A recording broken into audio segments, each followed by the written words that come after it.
Hello बच्चों, let's read the question. The question says water rises in a capillary tube to a height h. It will rise to a height more than h. Option A, on the surface of the sun. Option B, in a lift moving downward with an acceleration. Option C, at the poles. And option D, in a lift moving with an acceleration, moving up with an acceleration. ठीक है बच्चों.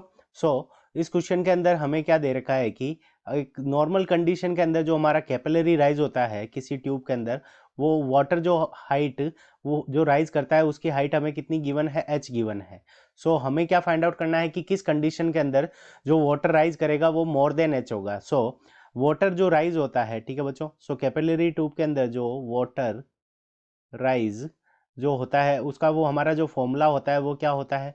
सो water rise h is equals to, तो h is equals to हमारा कितना होता है formula, 2t cos theta, 2t cos theta divided by rho r g. ठीक है बच्चों. सो 2t cos theta rho r जी, जी को हम क्या मान लेते हैं यहाँ पे, जी इफेक्टिव. ठीक है बच्चों. सो इफेक्टिव जी कितना है उतना उसके ऊपर डिपेंड करता है. ठीक है बच्चों. सो यहाँ पे देखो 2 कांस्टेंट है, t कांस्टेंट है, कोस थीटा यानी एंगल ऑफ कांटेक्ट की वैल्यू भी अगर हम कांस्टेंट मान लें, रो की वैल्यू कांस्टेंट, और जो कॉलम है उसका अगर डायमीटर रेडियस कांस्टेंट मान लें, तो उस कंडीशन के अंदर जो h है, ठीक है बच्चों, जो वाटर राइज कर रहा है वो किसके इन्वर्सली प्रोपोर्शनल है, जी इफेक्टिव के इन्वर्सली प्रोपोर्शनल है. ठीक है बच्चों. सो जहां पे जी इफेक्टिव की वैल्यू कम होगी वहां पे हमारी जो हाइट होगी वो क्या हो जाएगी, हायर हो जाएगी. तो अब सारे केसेस के लिए अगर हम देखें तो पहले ऑप्शन के लिए जो सन के लिए जो जी इफेक्टिव है, ठीक है बच्चों, यानी सन का जो सरफेस है उसके ऊपर जो जी इफेक्टिव है उसकी वैल्यू क्या होगी कि जी से ज़्यादा होगी. जो नॉर्मल जो अर्थ के ऊपर जी है उससे क्या होगी, ज़्यादा होगी जी ऑन अर्थ. तो उस कंडीशन के अंदर जो हाइट होगी, तो अगर हम मान लेते हैं कि जो एच डेस हाइट होगी वो हमारी एच से भी कम होगी और हमें ज़्यादा चाहिए, तो फर्स्ट नंबर ऑप्शन ए क्या हो गया, इनकरेक्ट हो गया. अब बात करते हैं सेकंड ऑप्शन बी की.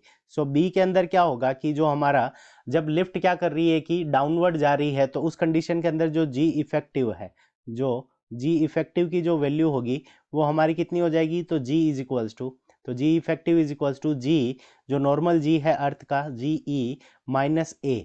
सो एक्सिलरेशन जो होगा वो हमारा क्या हो जाएगा, जी इफेक्टिव की वैल्यू इस कंडीशन के अंदर, जी इफेक्टिव, तो जी इफेक्टिव की जो वैल्यू होगी वो हमारी जो नॉर्मल जी है उससे क्या हो जाएगी, कम हो जाएगी.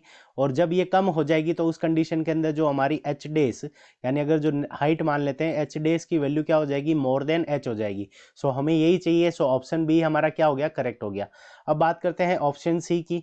सो ऑप्शन सी के अंदर हमें पोल्स गिवन है. सो पोल्स के अंदर जो जी इफेक्टिव की वैल्यू होती है, जी इफेक्टिव, तो पोल्स के ऊपर जो जी इफेक्टिव की वैल्यू होती है वो हमारी जी से क्या होती है, ज़्यादा होती है. तो हमारी जो नेक्स्ट जो हाइट होगी वाटर कॉलम की वो क्या होगी, h dash is equals to less than h हो जाएगी, यानी कम और कम चढ़ेगा.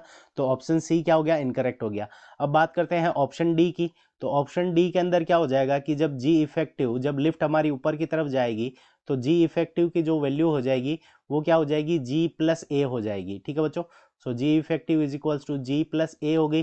तो यहाँ पे जी इफेक्टिव की वैल्यू क्या हो गई, कम हो गई. तो उस कंडीशन, नहीं सॉरी, ज़्यादा हो गई. तो उस कंडीशन के अंदर जो एच डेस, जो हाइट में वाटर जो चढ़ेगा वो वैल्यू पहले से ही क्या हो जाएगी, कम हो जाएगी. सो ऑप्शन डी के अंदर भी कम हो जाएगी. So only option B is the correct answer of this question. I hope you understood it well. Best of luck. Thank you.